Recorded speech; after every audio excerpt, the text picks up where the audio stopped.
के बड़े प्रेम से बोले शंकर भगवान की जय, मैया पार्वती की जय, सच्चे दरबार की जय, हर हर महादेव की जय, भक्त और भगवान की जय, हर हर महादेव, घर घर महादेव। देखिए गुरु भाई और गुरु बहन, आप सभी के बीच एक शिवरात्रि की शिव चर्चा कथा बहुत सुंदर है, बहुत सत्य है, इसलिए आप लोग इस कथा का एक कथा अद्भुत है।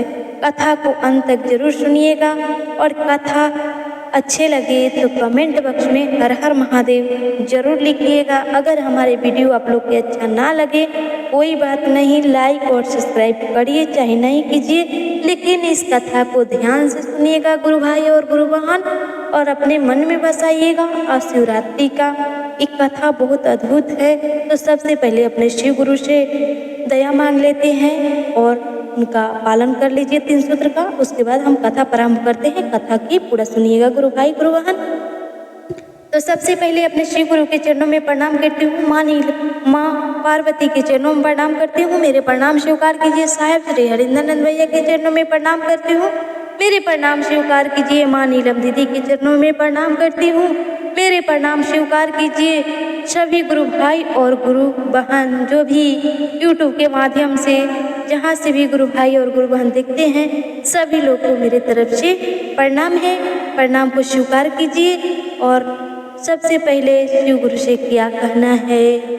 हे शिव, आप मेरे गुरु हैं, मैं आपकी शिष्या हूँ, मुझ शिष्या पर दया कर दीजिए। हे महादेव, मुझ शिष्या पर दया कर दीजिए, इतना दया कर दीजिए कि मेरा मन समझ सके कि 2 शब्द आके आपकी चर्चा कर सकूं। मेरे मन में इतना दया कर दीजिए हे महादेव कि मेरा मन समझ सके, जन्म जन्मांतर तक आपके शिष्या रूप में लगी जगी रहूं। दूसरा सूत्र है चर्चा करना।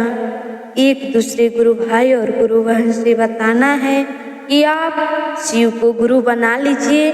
मैं शिव को अपना गुरु मान चुकी हूँ, मेरे गुरु महादेव हैं और पल पल में दया करते हैं, आपको भी दया कर सकते हैं। शिव को अपना गुरु बना के देखिए दीदी या भैया। तीसरा सूत्र है कि 108 बार 21 बार 11 बार नमः शिवाय से सांसों द्वारा जाप करना है। नमः और शिवाय, सांस भरे तो नमः, छोड़े तो शिवाय। नमः शिवाय, नमः शिवाय, नमः शिवाय, हर हर महादेव की जय। देखिए गुरु भाई और गुरु बहन, 3 सूत्र तो हम करते हैं, लेकिन सच्चे मन से कीजिए और सही उच्चारण कीजिए कि अगर हमसे कोई भूल चूक हो जाए तो महादेव जी क्षमा कर दीजिए। और जब तक हम अच्छे से नहीं उच्चारण करेंगे कोई फल नहीं मिलेगा मेरे भाई गुरु बहन और गुरु बहन भैया। इसलिए 3 सूत्र के पालन अच्छे से कीजिए, आपका ये परिणाम बहुत सुंदर मिलेगा। तो चलिए हम देर ना करें, अब कथा की ओर चलते हैं। एक कथा बहुत सुंदर है, ध्यान लगा के सुनिएगा मेरे भाई गुरु भाई और गुरु बहन। हर हर महादेव, हर हर महादेव। भोलेनाथ की महिमा अपार है, जो भक्त सच्चे मन से पुकारे शिव उसके हर दुख हर लेते हैं। आज हम सुनेंगे एक ऐसी कथा जो शिवरात्रि की रात से जुड़ी है, जिसमें भक्ति, दर्द और शिव की कृपा अद्भुत झलक है। बहुत समय पहले एक छोटा सा गांव था। उस गांव में एक गरीब लकड़हारा रहता था। उसका नाम था रामू। रामू बहुत गरीब था। उसके घर में पत्नी और 2 छोटे बच्चे थे। कई दिन से ऐसे गुजरते थे जब घर में खाने तक का इंतजाम नहीं होता था। रामू दिन भर जंगल में लकड़ियाँ काटता और शाम को जाकर बाजार बेच के अपने परिवार का पेट भरता था। लेकिन एक दिन किस्मत ने उस पर बहुत बड़ा दुख डाल दिया। शिवरात्रि का दिन था। रामू सुबह जंगल गया, लेकिन उस दिन उसे एक भी लकड़ी नहीं मिली। पूरा दिन जंगल में भटकता रहा।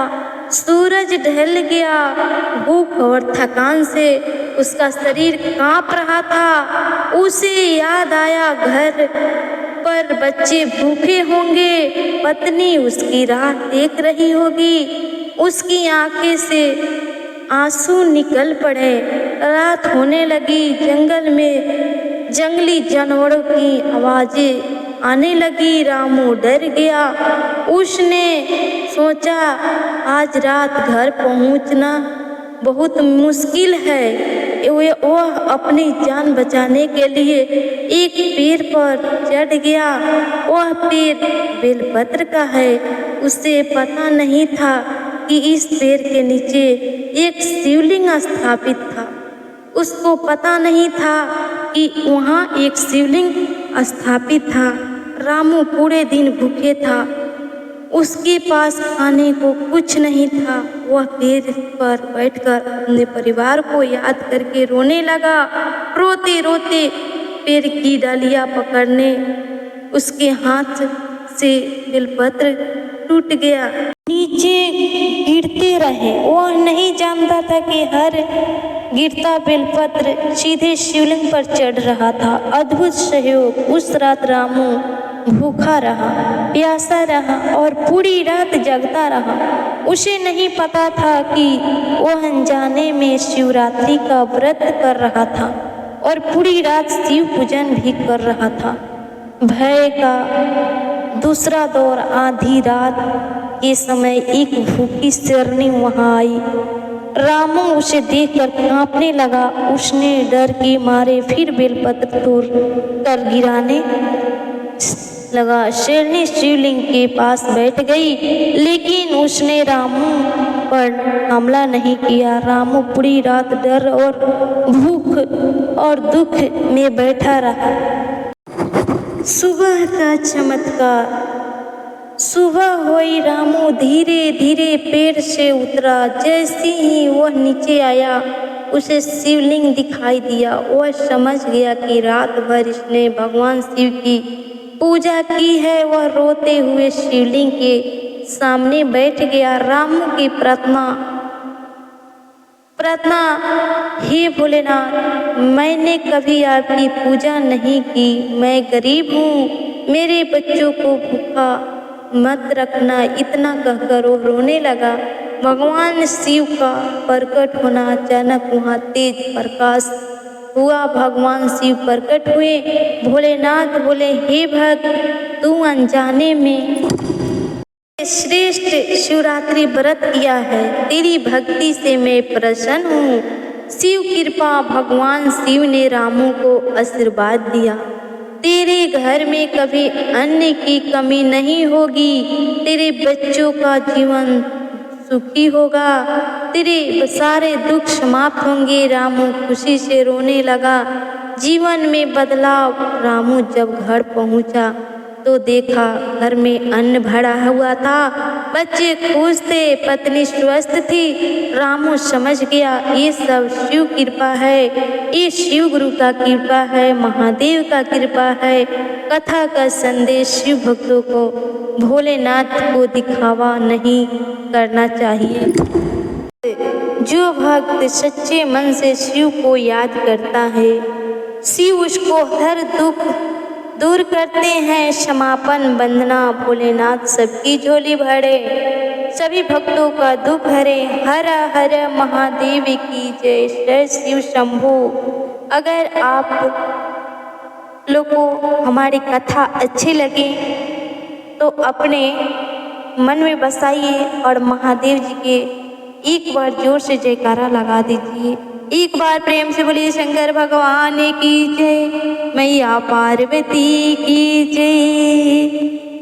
हर हर महादेव की जय, भक्त और भगवान की जय। प्रेम से बोलिए, हर हर महादेव की जय, घर घर महादेव की जय। सुनने वाले गुरु भाई और दीदी के सबको कष्ट हरिए, सुनाने वाले को भी गुरु शिव गुरु ज्ञान दीजिए और सुनने वाले को भी ज्ञान दीजिए। हर हर महादेव की